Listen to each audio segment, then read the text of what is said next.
Hi everyone and welcome to Studio Jake. I of course am your host Jacob Airy.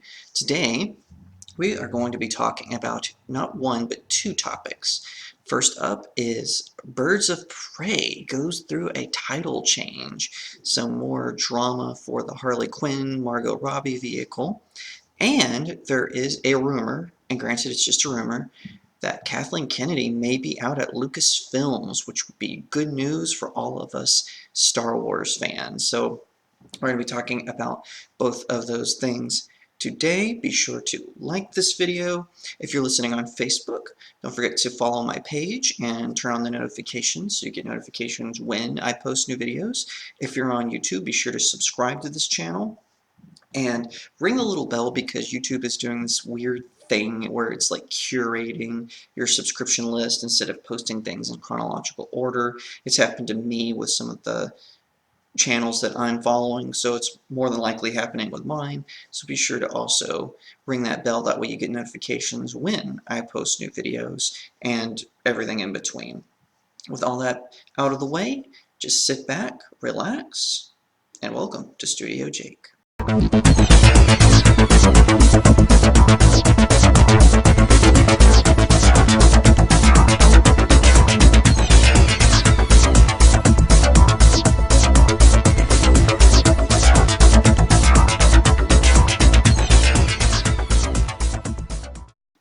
First up, right out of the gate, we have an update on the Birds of Prey film, which of course stars Margot Robbie as Harley Quinn. Now, this is from boundingintocomics.com, and for those of you who are kind of tired of the slant that has come from other nerd outlets where they're anti-fan, where they like rail against the fans. I remember I read an article from IGN where they literally blamed the fans for all the problems of Star Wars. It was very embarrassing for them. Bounding into comic books doesn't do that. They're written for fans, they're written by the fans, so I highly, highly recommend Bounding into Comics. They also have a YouTube video. Head over there and subscribe to them as well. And they have this article up by John Trent, who I believe is probably one of the top editors over at Bounding into Comics. And the article is, after poor opening weekend, Warner Brothers changes Margot Robbie's Birds of Prey title. And according to them, after a poor opening weekend, Warner Brothers has changed the title of Birds of Prey and the Fantabulous Emancipation of One Harley Quinn to Harley Quinn Birds of Prey. The film only made $33 million in its opening weekend at the domestic box office, well below expectations, which were at $50 million leading into the weekend. The title change can be seen on major theater retail website Regal, and then they have a screen cap of Regal's thing, and it's also now Fandango still has the original title, but AMC Theaters has the new title. According to Bounding into Comics, Screen Rant recorded WB mandated theaters to change the name. It's unclear why the title was changed, however.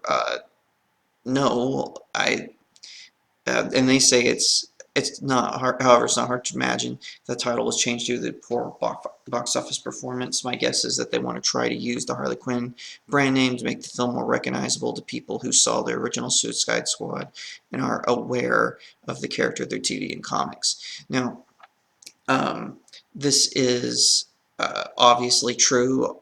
Now, I think that they're also changing it just because they realized what a stupid title the original title was. It was way too long and it didn't make sense. For one thing, Harley Quinn is not being emancipated. Okay, she was at several of the trailers make it clear that she broke up with the Joker, or they broke up, or he broke up with her, whatever the case may be. So it's not an emancipation, it's a bad breakup.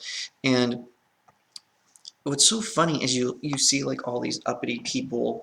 So like Jerry Conway, I'm not going to go into it. I actually responded to him on Twitter, so you can head over to my Twitter at RealJacobAiry if you want to see what I actually said about him, and or I should say, it said in response to Jerry Conway, he's a very good writer. This is not a statement about his talent, but he basically accused the male audience of not supporting this film, and it's like, yeah, duh. The female audience didn't turn out either. It was just a bunch of SJWs who got their allowance early who went to see this film. So it was clear from the marketing and the interviews that Ewan McGregor did that they were attacking the audience before it even happened. Now, Brie Larson did this as well. And one thing about Captain Marvel is Brie Larson is not a nice person. Like, it's clear from the interviews she does, and of course there's that big drama between her and Chris Hemsworth. She's very rude, and she can't really do humor very well. Like, I think she's a fine actress, and I'm in the minority. I really liked Unicorn Store. I thought it was a good film. I thought it was very, what's the word I'm looking for? It was very charming. It was very quirky, but I kind of like those kinds of films, so I actually enjoyed Unicorn Store. But with Captain Marvel, like, you can tell every time she cracked a joke, it just fell flat. If she didn't have Samuel L. Jackson there, um, the humor would have been non-existent in this film. However, Brie Larson, because of the statement she made attacking her male audience, um, that really caused like a backlash on the film where people were giving it bad reviews that it didn't really deserve. I actually think that Captain Marvel is a fine film. I didn't think it was like, say, the first Iron Man level. Obviously, it was kind of in the middle. Like, I didn't think it was as good as the first Avengers film, which is my favorite Marvel film, or as bad as Thor: Dark World, which is my least favorite Marvel film. I just thought it was somewhere in the middle. It was kind of a mediocre film, but it was still enjoyable. It still had entertainment value. And fans still showed up to support it, though there were some kind of mean backlash articles that were written by the fans that were more of a reaction to Brie Larson's acting crazy during the press release, or during the press junkets for Captain Marvel and for Avengers Endgame. So, anyway, long story short, how does this connect to Birds of Prey? Well, Birds of Prey, they were doing it hot and heavy. The characters that we all know and love from the Birds of Prey, they've been turned into Harley Quinn's breakup buddies. Now, I haven't seen the movie yet, but I watched Lauren Chen's movie review of it on her YouTube channel. I highly recommend you go watch it. She goes more into this, and she talks about how the movie, it just beats the fact into you that all men are bad. It doesn't matter. All men are bad. There's not one good male role model in the film. And also now, Lauren Chen, judging from her review, now she may know about this, but she just didn't dive into this. From the review, she didn't talk about the characters in comparison to their comic book counterparts. None of the characters resemble. Now, I'm not talking about their racial makeup. I'm just saying none of the characters resemble the comic book ones. And don't give me oh, it's just not practical to have comic accurate costumes on the screen. Okay, Marvel proved this wrong, and Aquaman proved this wrong. Both of those, the whole franchise of Marvel, at least tried to make the costumes look comic book accurate. And sure, they only had Thor wear his helmet in one of the films. He didn't wear it all the way through. But his costume looked like Thor's costume. And same with Aquaman. They did their best. Director James Wan did a really good job of bringing out comic book accurate costumes. Same with Shazam. Shazam's costume was pretty spot on. So don't give me that bull malarkey. It's nonsense. Harley Quinn's new film, Birds of Prey, or now it's called Harley Quinn Birds of Prey, they've just done a terrible job marketing this film. The marketing was awful. I tell you, the trailers were poorly cut. The first one, you didn't even, the first teaser where it's Harley Quinn and she's standing there and she says, I'm so tired of, and then a balloon pops and you kind of make out, effing clowns. Um, what did that even mean? What did that have to do with the Birds of Prey? The Birds of Prey were created by Barbara Gordon as a kind of a secret operative female superhero bunch, and it did have Huntress, it did have Black Canary, who are both in the film, and it had a plethora of other female superheroes.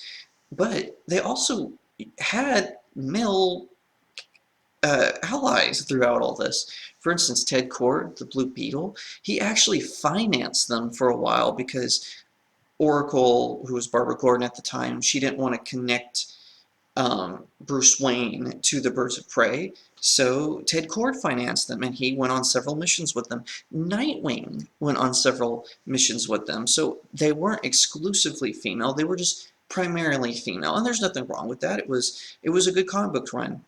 Now, I believe in the New 52 they changed it because they made it where Barbara Gordon was cured of her paralysis. Good, because that was a whole. Well, while she was great as Oracle, she needed to be Batgirl. Let's just lay it out there. She needed to be Batgirl, and they did a good job with that. They made Black Canary the leader of the Birds of Prey, and then with DC Rebirth, I believe Batgirl allied with them, but I can't remember if they still made it where she founded them. But anyway, they just turned this movie, and it was so obvious from the trailers that it was just this anti-male film, and that just doesn't work. Now, idiots like Jerry Conway, and again, this isn't a statement on his talent. He's very talented as a comic book writer, illustrator, and all that jazz. But he just wanted to blame the male audience. And what's funny is he accuses the male audience of sexualizing them. And then he said, well, but they turned out for Captain Marvel and for Wonder Woman, but it was only because they had beautiful women in tight outfits. Okay, wait a minute. So you're accusing the audience of wanting sexualized versions of the Birds of Prey, and then you sexualize Gal Gadot and Brie Larson? Come on, man, what a hypocrite. Anyway, the fans just didn't like this film for all the reasons I just described. Now, I haven't seen it yet. Who knows? I am a contrarian sometimes. Maybe I'll like it, but I have been on a passionate attack against their marketing. Their marketing is terrible. I was a social media marketer for a long time, and I know marketing. Their marketing was awful, and the posters were ugly. They were disgusting. The artwork on them was terrible. They didn't convey what the movie was about or how I should feel about the movie. And I looked at them and I went, ugh, what is this? And also, too, the blatant disrespect for the character of Cassandra Cain that this movie is showing, that angers me legitimately. They've turned Cassandra Cain, who was the daughter of two assassins that Batman took in and trained to become a detective, trained to become a member of the Batman family, and turned her into a pickpocket and Harley's breakup buddies. That's stupid, ridiculous, and an insult to that character. Shame on the filmmakers for doing that. Now, again, I haven't seen the movie, but again, the advertisement makes it very clear that this is the route they were going. So that's all I've got for the Birds of Prey. We're going to go to another interesting topic. It is Star Wars news time. Now, I love Star Wars. I've been a Star Wars fan for a long time. I'm a real fan. I actually like the Star Wars prequels. I think they're very enjoyable. We'll get into that on a different video. One of the things that I have been highly critical of is Kathleen Kennedy, who took over for Lucasfilms after Disney acquired Lucasfilms. Um, she has completely mismanaged this franchise. She retconned so many things and then tried to undo the retcon that she allowed, and she's completely dropped the ball on all these. If you hear a beeping, yesterday I guess was garbage day, today is recycling day, and so now all the recycling trucks. So if you hear crashes and beeping, that's what that is. It's driving me crazy as I record this. Anyway, for a long time, I've been saying that Kathleen Kennedy needed to be let go. And I was actually very disappointed in her because I had high expectations for her. She had been on the board of Lucasfilms. She had experience with other film companies producing their films and all to success. And there were rumors going around that she was George Lucas's hand-picked successor. I have never been able to confirm this. I just found one article on the internet that said this, and it was from an outlet that's not really trustworthy. So I'm not really sure if that is true or not. I think that might be overstating things. But needless to say, she dropped the ball completely while making Star Wars, much to the detriment of fans everywhere. So this is again from Bounding into Comics, and they are discussing a video that was released by a YouTube channel called Midnight's Edge. So this is Bounding into Comics, according to, again, John F. Trent. A new rumor details that Kathleen Kennedy will be heading for, quote, early retirement, close quote, following the delay of the Disney Plus Kenobi series. The rumor comes from YouTube channel Midnight Edge. Midnight Edge details the information they received from their source. The talk around Pinewood Studios is that Kathleen Kennedy is heading out the door for early retirement. They continued, a text received confirmed Obi-Wan Kenobi's directors were told that they can expect to be dealing with someone new in the near future, possibly within a matter of months.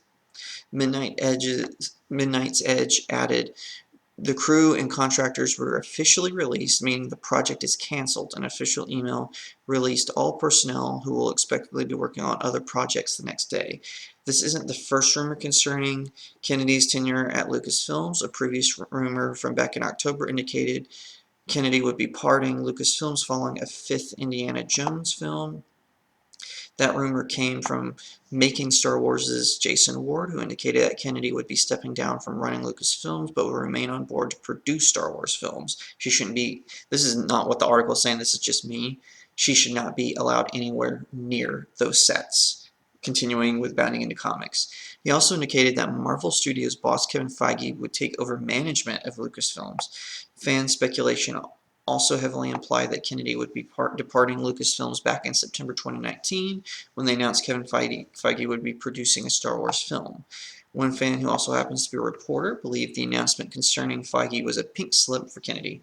He explained, if you are the president of a division company and the CEO takes the president of a more successful division and gives them your resources, personnel, and your IP, and has them answer to someone higher than you in the organization, then I hate to tell you this, but you have been demoted. This is what happened to Kennedy last night. Her 3-year contract has 2 years left and will expire in 2021.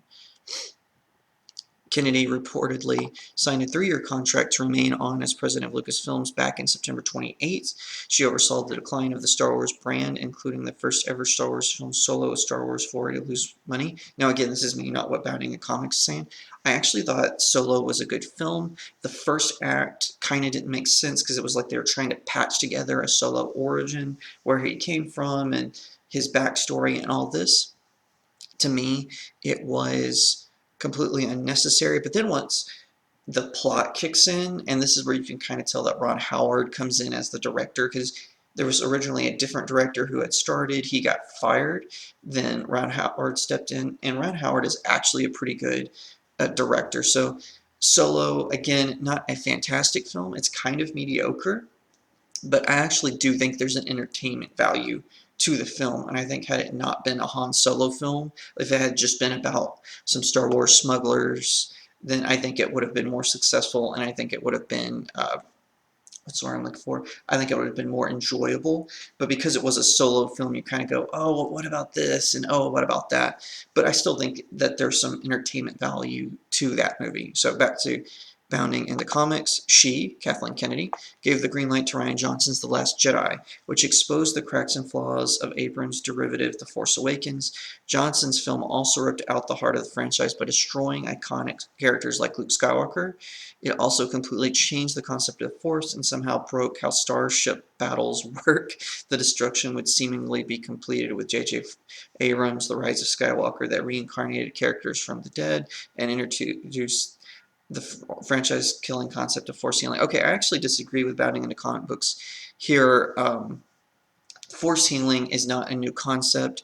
It's been in the expanded universe, and it's not a concept killer. It just means that Rey has this ability. Throughout the Star Wars canon, in the expanded universe especially, certain Jedis had certain abilities that allowed them to do things like heal the sick, or I believe, I want to say one of the Darth Bane novels, Darth Bane and his apprentice is fighting 3 Jedi Knights, and there's one Jedi that's kind of just standing in the back, and he's singing, and as he's singing, the other 2 Jedi who are fighting Darth Bane and his apprentice, they get more powerful in the Force. It's like the singing Jedi's abilities enhance his 2 allies. So I don't see why that's any different than Force healing. I didn't think that was a problem.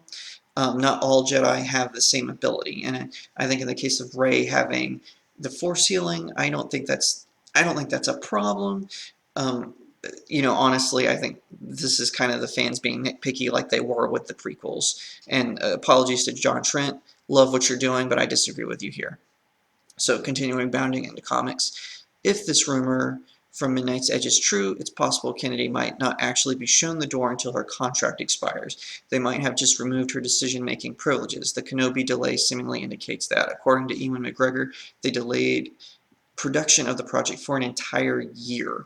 So, and then he has like a call to action, which I won't get into, but I I honestly feel like this is the last straw for her. She does not deserve the power she was given. She dropped the ball so hard with Star Wars, and then when fans were kind of iffy about The Force Awakens and then totally rejected The Last Jedi, then she instead of doubling down, she should have slowly let go. And when I had read that Kevin Feige was moving to Star Wars, I actually got really excited.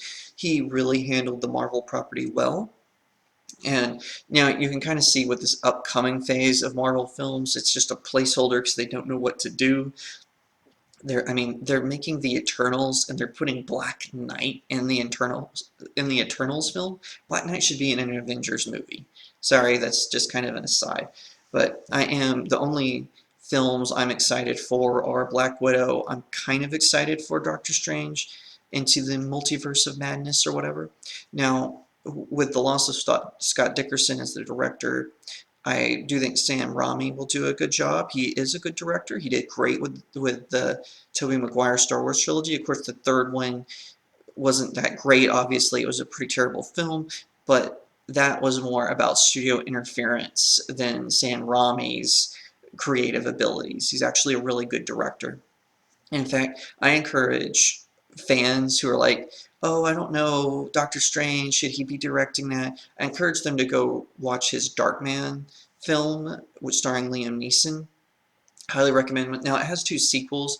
The sequels have a different actor, and in fact, they recut scenes when they did the sequel that Liam Neeson was in. Now, it is a little dated. It was made in the 80s, so it has some of that 80s electric Palooza in it, but it's still a decent film.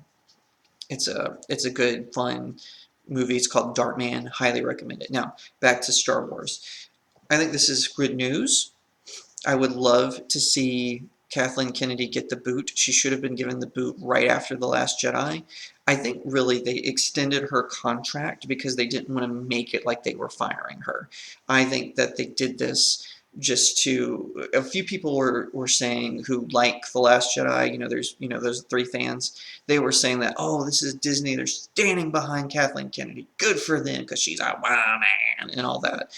But I think that it was more they said, okay, this is where you get off the bus. They're saying that the delays happened because she ordered rewrites of the Kenobi series. Now, they've been trying to get an Obi-Wan Kenobi series since the frickin' prequels. There was talk of a live-action Obi-Wan Kenobi TV show where, now this was just a rumor, but one of the rumors was it was going to be before Obi-Wan goes or settles in Tatooine. He actually helps some of the Jedi escape Order 66 and whatnot before he retires and becomes a hermit.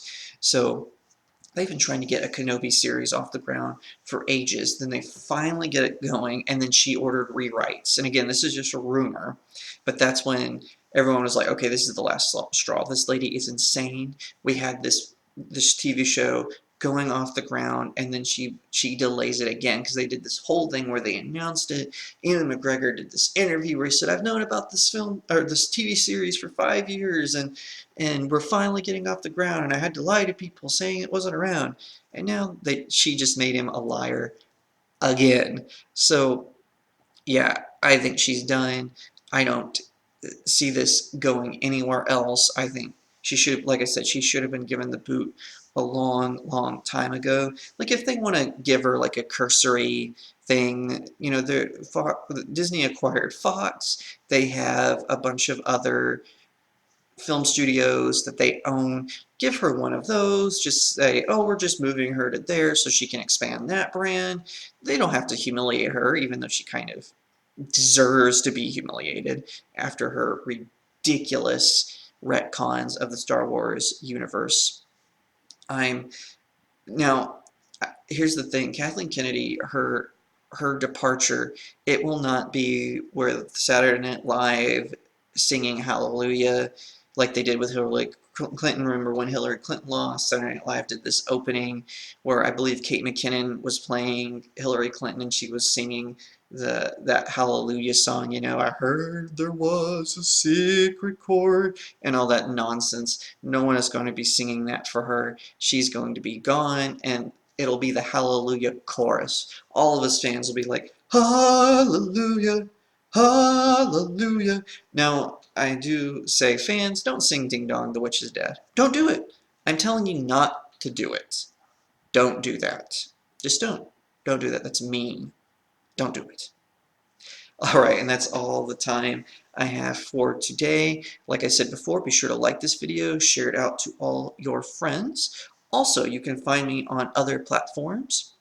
I'm on Twitter at RealJacobAiry. My Instagram is also at RealJacobAiry. I believe I mentioned my Facebook earlier. It is author Jacob Airy. And of course, my blog is jacobairy.blog, JACOBAIREY dot BLOG. I talk about Star Wars more in depth on there. I also do comic book reviews. I do movie reviews. I recommend novels for you to read, all kinds of stuff, and all from my couch, basically.